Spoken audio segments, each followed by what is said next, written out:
Okay, magandang araw po. Share na naman po ulit tayo ng mabuting balita. Pero siyempre, bago magkaroon ng mabuting balita, sigurado po merong masamang balita. Kaya may mabuting balita dahil merong masamang balita. So, unang tanong po natin ngayong araw, ah, naniniwala ba tayo sa Diyos? Naniniwala tayo sa Diyos? Ang tanong doon, maraming sasagot, oo. Karamihan, oo. Ang tanong, sino? Sino yung Diyos na yon? Yung iba, karamihan sabihin, yung andun daw. Parang ganito lang yan. Pag tinanong ko kayo, halimbawa sa may mga asawa, sino yung asawa nyo? Siyempre, kilala nyo dapat yung asawa nyo. Hindi nyo naman sinabi na, porket nakita nyo lang yung tao, ay asawa ko na. Sinabi ko lang na asawa ko, hindi. Mag-asawa kasi may relasyon, may mga anak, matagal na nagsasama, kilala yung mga ayaw at hindi ng mag-asawa, naiintindihan mo siya pag galit siya, alam mo pag iba yung mood niya, may relasyon kayo, kilala mo siya, kaya tinawag mo siyang asawa. Dapat lalo na ganun din sa Diyos, tinawag mo siyang Diyos, dapat kilala mo siya, at kilala ka din dapat niya. So ang tanong dun, sino yung Diyos na yun? Diba? Hindi po bakit sinabi ko lang na, mayroong Diyos. Yung tanong, sino? Sino yung Diyos na yon? Diba? So, ang Diyos pong yon, siya po yung lumikha ng lahat ng bagay. Ang makapangyarihang Diyos, lumikha. Nagbigay sa atin ng buhay, nagbigay sa atin ng mga anak, ng kalikasan, ng langit, ng lupa. Siya po yung lumikha ng lahat. Yun po ang Diyos. Makapangyarihan. So, ngayon po, sabi ko nga sa inyo, may mabuti at masamang balita. Ngayon, alamin muna natin yung masamang balita. Nakasulat po kasi sa Biblia, sa Romans, tayo pong lahat ay makasalanan. Pag hinanap nyo po doon, tayong lahat ay makasalanan. Yung iba sasabihin, kaunti lang naman nagawa akong kasalanan. So, tatanungin po natin sa ating sarili. Sa palagay nyo, kung naniniwala kayo ngayon sa Diyos, natutuwa kaya sa atin yung Diyos ngayon o galit siya sa atin? Tanong natin sa ating sarili. Kasi pag nananalangin tayo minsan, puro yung atin eh. Panginoon, bigyan mo ako to, bigyan mo ako nun, bigyan mo ako niyan. Minsan, bukas ko kailangan. Ngayon, minsan nga, mabilisan pa hingi natin. Natanong kaya natin sa Diyos kung ano naman kaya yung gusto niya, yung side niya. Kasi kadalasan, puro side natin eh. Natanong kaya natin, ano kaya yung gusto ng Diyos naman? Ano kaya yung mga bagay na gusto niya at ayaw niya? Inalam kaya naman natin. So, ganon. Sulat kasi sa Biblia, ano tayo? Sa mata ng Diyos tayo lahat ay makasalanan. Kasi nakasulat pa nga doon na we are His enemy. Kaaway niya tayo dahil sa ating mga kasalanan. Maraming magsasabi na ganito, hindi. Pero yun yung totoo pag hinanap nyo sa Biblia. Kaaway niya tayo dahil sa ating mga kasalanan. Sabi nga sa Biblia, kada nagkakasala tayo, ipon ng ipon yung galit niya, yung wrath. Wrath pa ang ginamit yun eh. Mas matindi sa galit, sa anger eh. Wrath ang ginamit, mas malalim. Wrath na. So, malalaman natin kung galit o hindi sa atin ang Diyos. May mga katanungan lang po tayo. Gagamitin din natin mismo yung kanyang batas, yung kanyang 10 utos. Yun din ang gagamitin. Kasi sa kanya yun eh. Siya nagbigay nun. Yun din ang gagamitin natin. Malalaman natin kung galit siya o hindi. So tatanungin lang natin ang sarili. Sa buong buhay natin, gaano na karami yung kasinungalingan na nasabi natin sa buong buhay. Simula nung tayo magkaisip. So marami sasagot yan. Hindi ko na mabilang. Hindi ko na matandaan. May 50. So, anong tawag mo sa taong nagsabi na ng maraming kasinungalingan? So, pag ako nagsinungaling sa inyo, ang tawag nyo sa akin, sinungaling. So, pag tinanong nyo sarili nyo, ano kayo? So, kayo nang bahala sumagot doon. Pangalawang tanong, kumuha na ba kayo ng bagay na hindi sa inyo, maliban sa halaga nito? Piso, lapis, ballpen, chocolate, basta hindi sa inyo, maliit man o malaki. Kasi sa atin kasi Anong tawag niyo sa taong, yun muna, taong kumuha ng bagay na hindi sa kanya? So, 'pag kumuha ko ng bagay na hindi sa akin, tawag sa akin magnanakaw. So, anong tawag sa inyo? Kayo na lang sumagot. Kasi hindi porket sinabi kasi natin, maliit lang naman kinuha ko, ganito lang na paliwanag ko. Parang sa government natin, tinatawag natin yung mga politician, 'pag malaki, billions yung millions yung kinuha nila, tawag natin sa kanila corrupt. Pero 'pag kumuha ka ng 1,000, magnanakaw lang. Pero parehas lang yun, parehas lang kayo nagnakaw, magkaiba lang dami. Pero isa lang mas malaki lang, parang anger ang rat, mas malalim lang yung rat. So, parang sa corruption at saka yung pagnanakaw, halos isa lang yung magkaiba lang yung mas malaking bagay, mas malaking tawag dito, hindi ko ma-explain yung corruption, mas malaking ibig sabihin lang kasi malaki yung kinuha niya. Ayun. Pangatlong tanong, nangalunya na ba kayo? So, minsan yung mga kabataan dyan, hindi pa kasal. Ang pangangalunya kasi pag kasal ka tapos sumiping ka sa iba, yun ang pangangalunya. So, pero ang sabi ng Panginoong Hesukristo, para din sa mga kabataan, sabi ng Panginoong Hesukristo, kung sino man sa inyo ang tumingin ng may pagnanasa sa kanyang puso, sa babae, sino man, ay nangangalunya sa kanyang puso. Yung may pagnanasa, yung may libog. So, ano yun? Adultery din yun. Yung sex bago ikasal. Panonood ng mga pornografiya, ng bold. Yan. Yan yung mga last in mind. So, sabi ng Panginoong Hesukristo, kung sino man sa inyo ang tumingin ng may pagnanasa sa iba, nangangalunya sa kanyang puso. So, pang-apat na yon. Pang-lima, nakapatay na ba kayo ng tao? Karamihan hindi pa. Pero ang sabi ng Panginoong Hesukristo, kung sino man sa inyo napuot o nag-hate sa inyong kapatid o kanino man, ay nakapatay na sa kanyang puso. Ay mamamatay tao sa kanyang puso. So, ganun kalalim yung kautusan. So, marami pa yan. May 5 pa eh. Yung igalang mo, yung honor your father and mother, your parents, igalang mo yung mga magulang.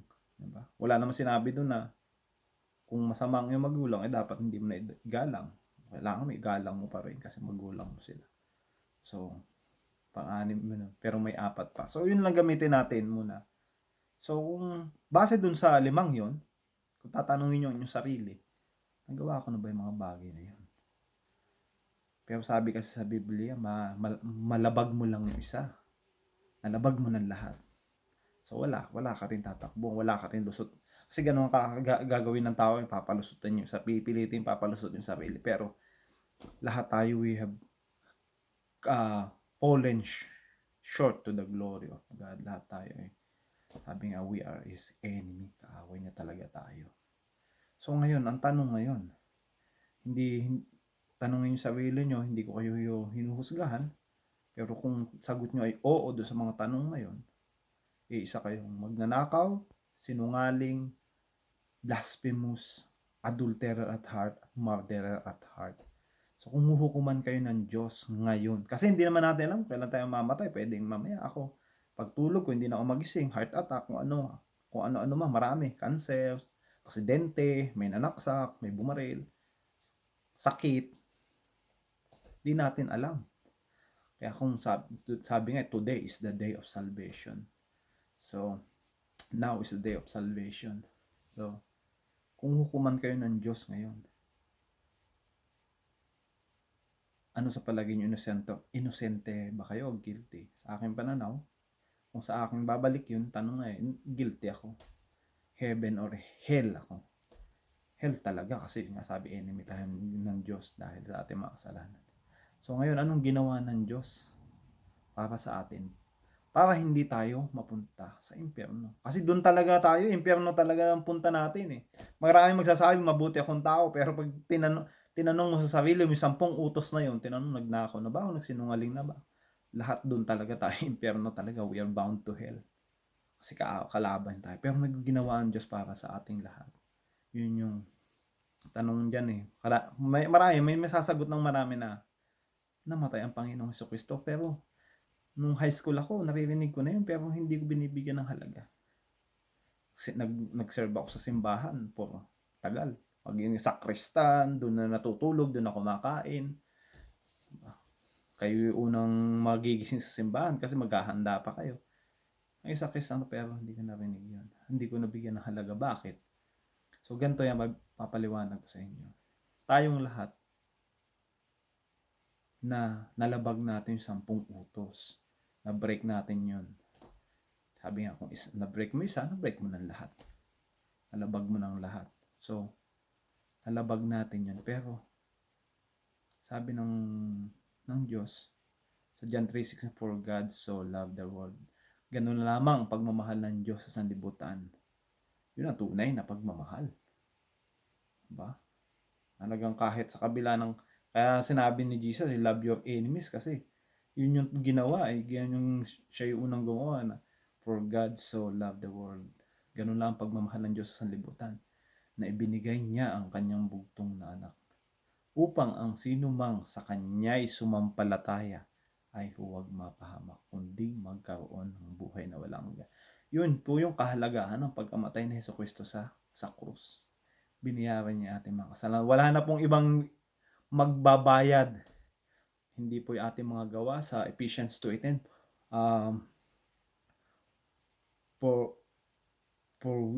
Kalimutan ko na.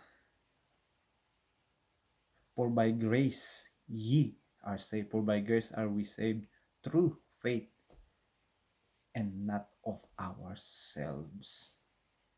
It is a gift of God. Not by works, lest anyone should boast. Ganun po. Hindi po dahil sa ating nagpapadala ako ng pera sa aking mga magulang, mahal ko ang aking mga kapatid, nagbibigay ako ng pagkain sa mga, nagbibigay ako ng pera sa mga pulubi, nagdo-donate ako ng pera, nagdo-donate ako sa simbahan. Hindi po makapagligtas sa atin. Ang makapagligtas po, hindi yung mga mabubuting gawa na kasulat nga sa Ephesians 2. Ang makapagligtas po sa atin, yung ginawa ng Panginoong Jesucristo sa krus. Yun lang po, wala na pong iba makapagligtas sa akin. Kung naniwala kayo na yung kabutihan, hindi po. Example ko po sa inyo kung bakit. Halimbawa, humarap kayo sa korte na kayo, iniharap lahat sa inyo ng kaso. Yan nga, 10 utos na yan. Nakapatay ka, ganito, sa puso. Nangulo niya, sabi nun judge, so guilty ka. Ano ngayon sasabihin mo? Sabi nun judge. Sasabihin mo ba sa kanya na, Judge, paalisin niyo ako, palayaan niyo ako kasi marami akong nagawang mabuti. Hindi ako nag-a-absent sa pagsisimba. Dami ko nagawang kabutihan. Inalagaan ko ang aking mga magulang. Padala ako ng pera sa aking mga kapatid. Pinag-aral ko ang aking mga kapatid. Mabuti po akong tao. Hindi yun sasabihin ng judge. Sabi na, sasabihin ng judge, ano sinasabi mo? Hindi naman kita huhukuman sa mga mabuti mong ginawa. Huhukuman kita sa yung mga kasamaan. Ganun din ng Diyos. Lahat ng tinatago nating kasamaan, ihuhukom sa atin yun. Kaya minsan sineshare ko, sino ba ang Panginoong Jesucristo sa atin? Siya ba ang ating tagapagligtas o hukom? Kasi kung magiging hukom natin siya, ay lahat ng kasalanan mo iaharap sa iyo. So anong gagawin? Wala kang magbabayad. Kung hindi, kaya sabi ng Panginoong Kristo, repent. Ang dami niyang sinabi niya kanya sa Bible. Magsisi kayo. Ang pagsisi kasi, hindi lang yung sinabi mo na, di ko na po gagawin ngayon. Para sa mag-asawa, minsan gano'n, nag-aaway, nahuli asawa ng babae. Sabi ng lalaki, mahal, di ko na ulit ito gagawin. Iyak-iyak ako. Sige, sabi ng asawa. Di na kita, okay na tayo. After a week. Kasi naghingi na ng sorry. After a week, ginawa na naman. Hindi yun totoo. Fake. Kaya minsan, tulad ako, from broken family ako. Ganun nangyayari sa mag-asawa. Pag hindi genuine yung pagsisisi ng asawa, worse ang kapupuntahan. Pero kung genuine yun, so, hindi na siya mambabae, yung perang sa halip na pambabayad sa ibang babae, bibigyan sa anak, sa pag-aaral, pagkain nila. Magiging better yung family. Kasi nagkaayos sila. Lalo lumalum yung relasyon lang. Pero kung nanghingi ka ng sorry tapos babaliin mo yung palubog ng palubog, pawasak ng pawasak, kaya dalawa lang mangyayari doon. So, ganon. So, kung yun yung ibig sabihin ng repentance, genuine na pagbabago. Kasi pag hindi genuine, niloloko mo lang yung Diyos. Hindi, alam naman ng Diyos na talaga eh. Hindi mo siya maloloko pala. niloloko mo lang yung sarili mo at halimbawa kung sa asawa mo, niloloko mo lang yung asawa mo. At alam mo yon kasi binigyan naman tayo ng konsensya ng Diyos. Yan yung pinaka, ano natin alarm. Tutunog yan pag gumagawa tayo masama. Pero minsan kasi ang tao, sabi nga sa Biblia, mahal ng tao mas pinili ng tao ang kadiliman. Kahit tumutunog na yung alarm, binabaliw mo, minsan nga, alam nyo to pag gumagawa kayo ng masama, wag mong gawin yan, pero dinediretso yun. Hanggang nagkakalyo-kalyo na yung iyong puso, yung iyong konsensya pala. So, ganon. So, ngayon, ang tanong ko sa iyo, sa mga makikinig man ito, tanong ko lang sa iyo, kailan ka magsisisi sa iyong mga kasalanan at magtitiwala sa Panginoon lamang na siyang iyong tagapagligtas at namatay sa krus para sa atin at nabuhay na muli after 3 days. Yun lang pong gagawin natin. Pagsisihan natin ating mga kasalanan at magtiwala tayo sa Panginoon sa krus. Wala na pong iba tayong ibang gagawin kundi lang. Kasi regalo po yun ng Panginoon sa atin, yung kaligtasan. Hindi natin deserve talaga yan. Deserve ba natin yun? Isipin mo, kung bubuuin mo yung 10 Commandments, nalabag mo yun. Wala kang tatakbuhan. Iba, siyempre. Ganito lang yan pag kasi sa isang doktor, pag may doktor ka, hindi niya kagad ibibigay sa yung gamot. Kailangan mo ni x-ray, diagnosis, para malaman mo yung sakit. Kasi pag gamot ka agad binigay niya, hindi mo yung gamot, hindi mo naman alam yung sakit mo. Hindi mo tatanggapin yung gamot. Pero pag may diagnosis, may x-ray, at nakita mo na yung sakit mo, yung kasalanan mo, matatanggap mo ngayong gamot. At ang gamot po, yung Panginoong Jesucristo lamang. Wala na pong iba. At yun po yung ginawa niya sa buhay ko na maraming pagbabago na sineshare ko po sa iba kasi yun po yung tinuro ng Panginoon sa Jesucristo, yung pagmamahal. At kasi po ganito nyo malalaman niya kung bakit na totoo nyo tinanggap ang Panginoong Jesucristo ang tagapagligtas. Sabi kasi sa Biblia, you will be born again. Sisilang ka muli sa Espiritu. Hindi po yung born again na relihiyon You will be born again.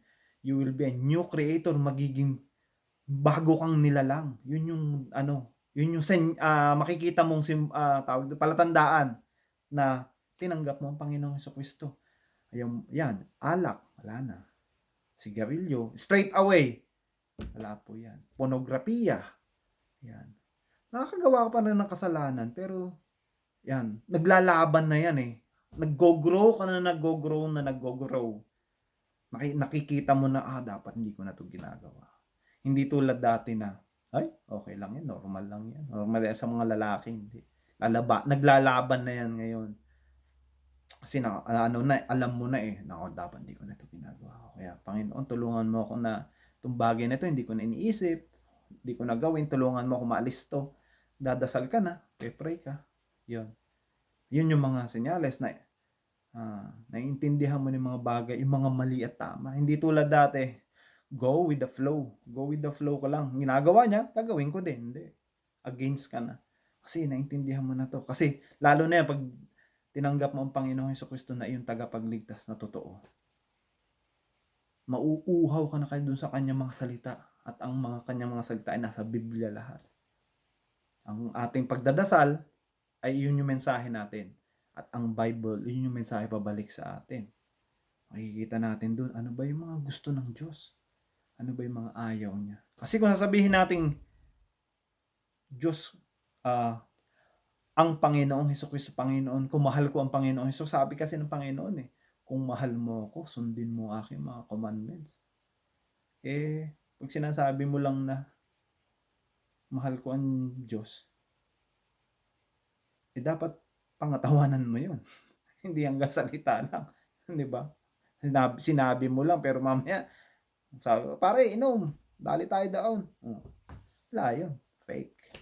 So, kailangan pangatawan mo yung sinabi mo na ako ay mahal ko ang Diyos. Kasi may responsibilidad yan. Parang ganito lang. Paggamit mo ng kalsada, hindi naman porket allowed ka gumamit ng kalsada, mag-overspeed ka na lang. Pag sinabi 50 lang doon, 50 lang. Kasi pag nag-over ka doon, hulihin ka ng pulis. Parang ganda sa Diyos. Hanggang dyan ka lang. Ito lang dapat mong gawin. May rules. May rules and regulation. Kasi kung walang rules, magulo. Mess. Ganyan na nangyayari ngayon sa mundo. Kasi nga, Yung kasi yung Bible kasi wala na halos, 'di ba? Hindi na sinusunod. So, kung susundin mo kasi yung Biblia, napakaginhawa po. Napakadali. Kasi alam mo na yung mga bagay-bagay. So, sana po pag-isipan niyo po mabuti ang shinare kong ito. Ginagawa ko po ito hindi parang impress kayo. Ito po ay pagmamahal. Yun po kasi yung tinuro ng Panginoon sa Kristo. Alam po namin, lalo na po yung mga kapatid kong Kristiyano, mga kapatid ko sa pananampalataya, alam po namin na kung wala tayong Panginoong Hesukristo na kapagligtas, impyerno po ang pupuntahan ng ating kaluluwa. Yun po ang katotohanan. Kasi wala pong, yung Diyos po hindi niyo papapasukin ang kanyang kaaway sa kanyang kaharian. Sabi nga po sa Biblia walang sinungaling, magnanakaw ang inherit o makapamana ng kanyang kaharian. So, kailangan po tanggapin natin yung regalo, yung gift, yung grace na binibigay ng Panginoon. Gift po yun. Libre po yun. Tanggapin lang natin. Binibigay. So, nasa sa atin po yun kung tatanggapin natin o hindi. Po, hindi natin alam kailan tayo mamatay. Huwag natin pagpalit yung maikli natin ditong buhay. Yan, another 5 years, 10 years, 20 years. Napakaikli po nun. Napakaikli. Hindi ko pagpapalit sa eternal na buhay na inaalok ng Panginoong Hesukristo. Hindi ko po ipagpapalit. So, nawa po, naging blessed to sa inyong araw na to. Pag-isipan nyo pong mabuti kasi hindi po natin alam kung kailan tayo mamamatay. Marami tayong plano, marami tayong iniisip na kung ano-ano. Bukas, ganito, magpipiknik kami, magiinom kami. Paano hindi ka na umabot ng bukas? Hanggang ngayong gabi ka na. Kada isang minuto, 2 taong namamatay. Kada isang taon, 150,000 tao ang namamatay. Pwedeng isa tayo doon. So, pag-isipan nyo pong mabuti. Pag-isipan nyo pong mabuti kasi hindi lang po ito basta kung ano yung kayamanan na makukuha mo sa mundo. Hindi po. Kaluluwa po ang usapan dito. Sabi nga po sa Biblia, sapagkat ano ang mapapakinabang ng tao na makamtan ang buong sanlibutan. Ano ba yung sapagkat ano ba ang makukuha natin? Makuha mo lahat ng kayamanan. Ikaw na pinakamayaman sa buong mundo. Pero mapapahamak ang iyong kaluluwa. Ibigyan kita ng habihin mo ng 100,000 ngayon, pero bukas pala, may stroke ka na, wala na. Ano mo din yun? Pampagamot. Alam. Kaya, mamamatay ka na pala mamayang gabi. So, baliwala po lahat yan. Yung kayamanan na yan. Lahat yan, pag namatay ka, kayamanan, wala ka madadala. Yung mahal mo sa buhay, wala din. Lahat wala. Yun lang yung eternal na buhay ang ating paghandaan. Okay, salamat po and blessed po sa inyong lahat. Sana po ipag-isipan niyo itong mabuti. God bless and bye-bye.